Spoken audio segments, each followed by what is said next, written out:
कुमार शर्मा ज्योति, मेरे नन्हे मुन्ने प्यारे बच्चों, आप सभी को नमस्कार। अभिषेक पंत जी, आप सभी का नमस्कार। आप सभी का धन्यवाद है इस सेशन में जुड़ने के लिए।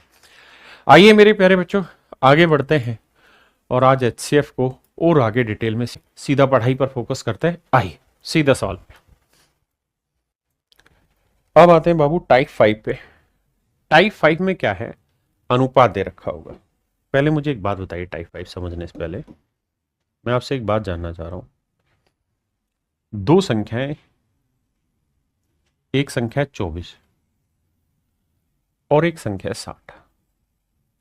मैं आपसे इन दोनों संख्याओं का अनुपात जानना चाह रहा हूं, क्या हो।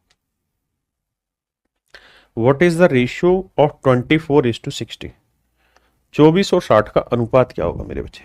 I only just want this. तो आप कहेंगे देखिए सर, करना कुछ ही नहीं है, आपको काटना है। इसमें क्या कॉमन आ रहा है? तो आपको सबसे पहले क्या करना पड़ेगा मेरे बच्चे, 24 और 60 का एचसीएफ निकालना होगा।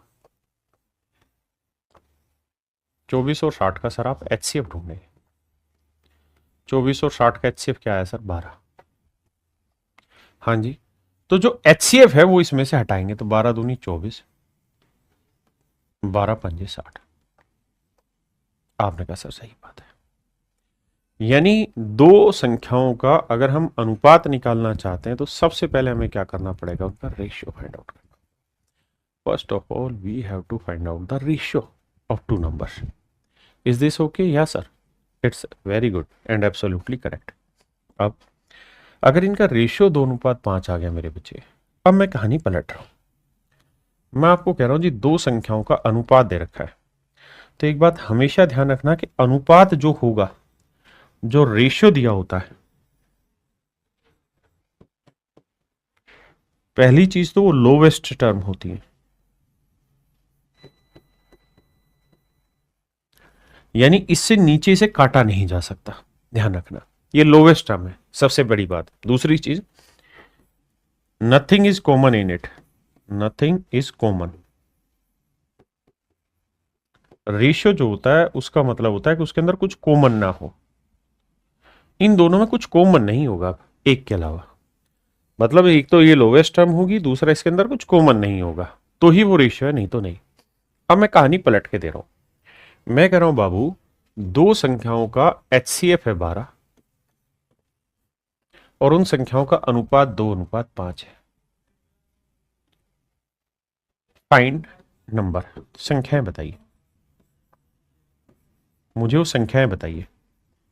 तो क्या आप बता सकते हैं संख्याएं क्या होगी? तो आप कहेंगे कि सर इस बात को कान खोल के सुन लो, रेशियो कब निकाला जाता है? जब हम उन नंबर को एचसीएफ से भाग देते हैं। तो अगर आपको रेशियो दे दिया और नंबर चाहिए तो उल्टा कर दो, रेशियो को एचसीएफ से गुना कर दो। तो एचसीएफ 12 है, तो सर 12 से गुना करोगे तो 12 दूनी 24, 12 से गुना कर दो, 12 पंजे 60। यानी सर संख्याएं आएंगी 24 और 60। सर संख्याएं होंगी 24 और 60। बताइए। अब आपका पहला सवाल कह रहा है तीन संख्याओं का अनुपात 1 2 3, एचसीएफ 12 है, संख्याएं बताओ। तो 12 एकम 12, 12 दूनी 24, 12 ती 36।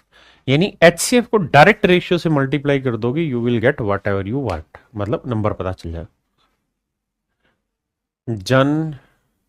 जाने जेंटल जंगले होते हैं, और सारे मेथड कब कैसे अप्लाई करना है कैसे। मेरे भाई ये आप धीरे धीरे समझेंगे कि किस सवाल में कौन सा मेथड यूज करना है। देखिए, एक समझ पैदा की जा सकती है, लेकिन उस समझ का इस्तेमाल कैसा करना है वो थोड़े वक्त के बाद ही आप सीख पाएंगे, जब आप प्रैक्टिस करेंगे कि किस जगह मुझे फैक्टर मेथड से करना है, किस जगह मुझे डिफरेंस मेथड से करना है।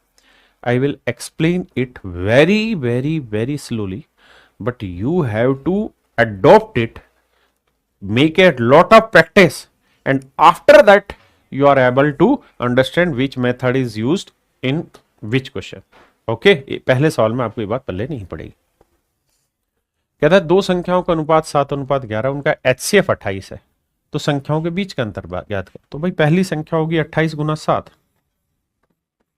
दूसरी होगी 28 गुना 11। आपने कहा जी बिल्कुल ठीक है। HCF है, रेशियो है। कह रहा है जी दोनों का डिफरेंस बताओ। तो डिफरेंस निकालने के लिए क्या करो, बड़े में से छोटा घटाओ या छोटे में बड़ा।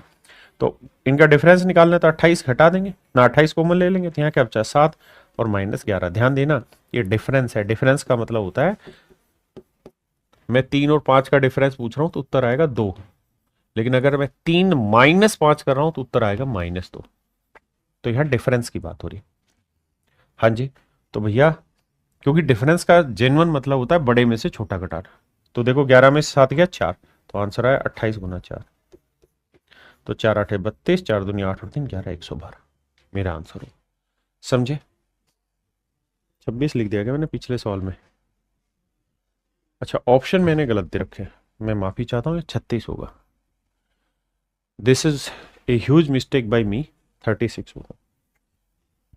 आइए जी,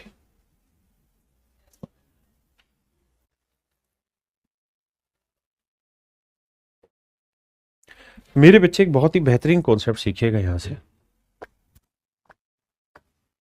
दो संख्याएं हैं और मान लीजिए उनका HCF है H और संख्याओं का अनुपात है A अनुपात B।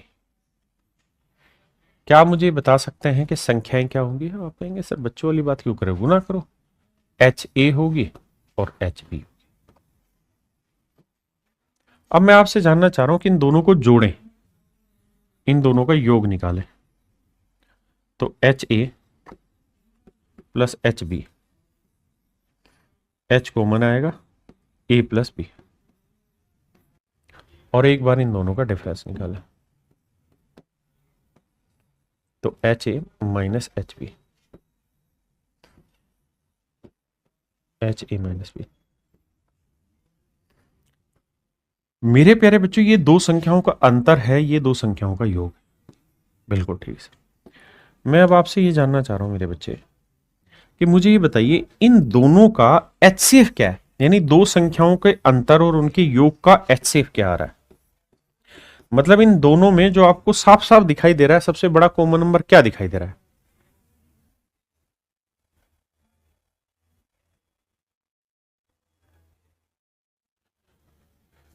बताइए मेरे प्यारे बच्चों दोनों का HCF क्या है?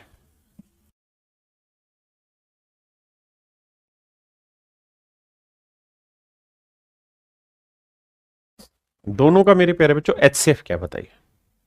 तो आप कहेंगे सर दोनों का HCF होगा H। दोनों का HCF क्या होगा? H, क्योंकि यहां पे भी H है, यहां पे भी H है। H मेरा बच्चे कॉमन आ गया। बिल्कुल ठीक है। तो यहां से एक नियम यह बना कि किन्हीं दो संख्याओं के योग और उनके डिफरेंस का जो HCF है वो वही है जो उन दो संख्याओं का HCF है। मैं इसे लैंग्वेज में बोलता हूं, आप फील करने की कोशिश करना कि दो संख्याओं के योग और उनके अंतर का जो HCF है वो वही है जो उन संख्याओं का HCF। The HCF of difference and sum of any two number is also the HCF of these two number. ये मैंने समझाने की कोशिश की, पता नहीं आप समझे कि नहीं मेरी बात। अब बाबू सवाल पे आते हैं। यहां कहता जी दो संख्याओं का योग दे रखा है, दो संख्याओं का योग है मेरे प्यारे बच्चों 128 और दो संख्याओं का डिफरेंस है 64। मुझे ये पता करना है कि भाई इन दोनों का HCF क्या होगा, इन दोनों संख्याओं का HCF क्या है। तो जो उन दोनों संख्याओं के योग और डिफरेंस का HCF होगा वही मेरे बाबू उन दोनों संख्याओं का भी HCF होगा। तो हमें यहां 128 और 64 का HCF निकालना होगा। कैसे निकालें सर 128 64 का? सर मजे की बात यह कि 64 का डबल ही तो 2 चौक 8 और 2 छिक 12, यानी इनका HCF 64 ही आ रहा है सर। तो सर आंख बंद करके कह दीजिए इन दोनों संख्याओं का HCF 64 ही होगा। दोनों संख्याओं का HCF 64 होगा। हाँ जी, आइए